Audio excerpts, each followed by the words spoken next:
Hello friends.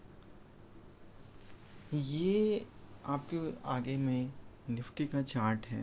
ये Nifty में आज एक माइल्ड करेक्शन ड्यू था, जो कि 6% फ्राइडे को कोस्पी का मार्केट गिरा था, कोरियन मार्केट गिरा था और हमारा मार्केट उस दिन बंद था। तो एक ड्यू था, वो रीज़न से आज हमारा मार्केट गिरा था। और मुझे ऐसा लगता, अभी मैं यूएस मार्केट देख रहा हूँ तो यूएस मार्केट अप है। मुझे ऐसा लगता है कि मार्केट कल गैप अप खुलेगा और गैप अप खुल के एक 23,800 के आसपास में एक ऑर्डर ब्लॉक है, तो मे भी हो सकता है कि मार्केट उसको लेने के लिए आए, ऐसा भी होता है। लेकिन अगर बहुत सारे स्टॉक्स हैं वो अगर मार्केट को सपोर्ट कर रहे हैं तो मार्केट एक बार गैप अप खुलने के बाद में बस एक गैप को फिल करने के लिए आता है और मार्केट वहाँ से ऊपर की ओर हो जाता है। अभी मैं जो देख रहा हूँ तो उस अनुसार से आने वाले मंथ में मार्केट में सबसे पहले आईसीआईसी बैंक जो है वो यहाँ से रैली करने को रेडी है।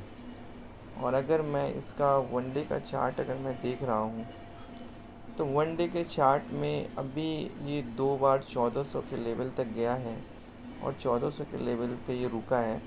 बट ये इस मंथ में मुझे लग रहा है कि जुलाई महीना में ये जो है अपना प्रीवियस हाई को क्रॉस कर जाएगा। तो मार्केट में जब भी मार्केट कल रैली हो, परसों रैली हो, तो उस दिन आप उसको आईसीआईसी बैंक को नज़र रख सकते हो, पहला।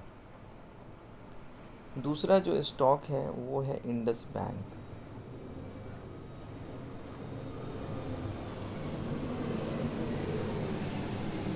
इस स्टॉक्स में भी जो है सो यहाँ पे बाइंग हो रही है, बड़े प्लेयर लॉन्ग कर रहे हैं। तो मुझे लगता है कि ये स्टॉक्स भी जो है ना, ये 1,000 रुपये को क्रॉस कर देगा। और यहाँ पे अगर आप गौर से देखेंगे तो यहाँ पे ये कप एंड हैंडल पैटर्न बन रहा है। तो इसका भी अगर ये ब्रेकआउट करेगा तो यहाँ से ऑलमोस्ट करीब 200 रुपये का मूवमेंट है, तो वो 200 रुपये आपको 1,000 रुपये का क्रॉस कर देगा। इसके बाद में अगर मैं ऑटो सेक्टर की बात करता हूँ तो ऑटो सेक्टर में महिंद्रा एंड महिंद्रा जो है वहाँ पे लॉन्ग हो रहा है। तो महिंद्रा एंड महिंद्रा में आज जो मौका मिला था, और ये एक छोटा सा अगर आप टाइम पीरियड पे देखेंगे तो ये एक राउंडिंग बॉटम का फॉर्मेशन कर रहा है या inverted head and shoulder pattern भी बन रहा है। तो ये स्टॉक जो है ना अपना प्रीवियस जो 3400 लेवल का इसका सब मतलब रेजिस्टेंस है, तो मुझे ऐसा लगता है कि ये 3400 के लेवल तक के लिए ये तैयार खड़ा है। और एक स्टॉक और है, वो है लार्सन एंड टूर्बो यानी कि एलटी।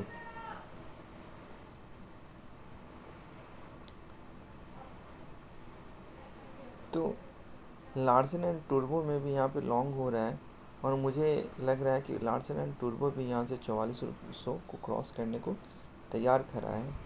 इसके अलावा जो लॉन्ग हो रहा है वो अदानी इंटरप्राइजेस में लॉन्ग हो रहे हैं।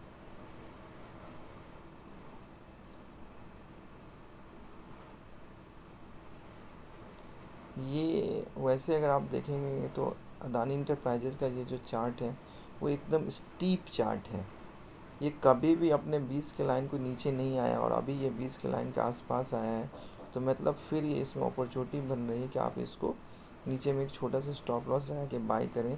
इस स्टॉक्स में भी जो है सब बड़े प्लेयर लॉन्ग कर रहे हैं और ये स्टॉक भी जो है ना यहाँ से 3300 के लिए खड़ा है। और इसके अलावा एक स्टॉक और है, वो है कोल इंडिया।